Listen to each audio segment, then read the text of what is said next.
Hi, I am from Techie Dialogue. In today's video, I'll show you how to save Clipchamp video to computer. If you've just finished editing your video and want to download it easily, this guide will walk you through the steps. Step 1. After finishing your video edits in Clipchamp, look at the top right corner of the screen.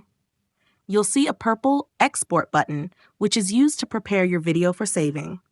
Clicking this button will start the process of rendering your project. Step 2. Now, choose the video resolution that fits your need.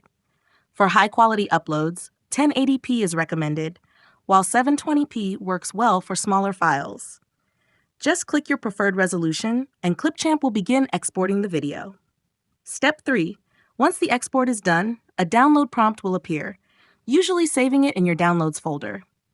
If you want to save it in a different folder, then click the Save to Your Computer button. This button lets you download the final video file wherever you want. Step 4. You can also rename the file before saving, so it's easier to find later. Simply enter the name you want in the file dialog box. It helps keep your video projects organized, especially if you make a lot of content. Thanks for watching. Don't forget to subscribe to the channel for more helpful tutorials.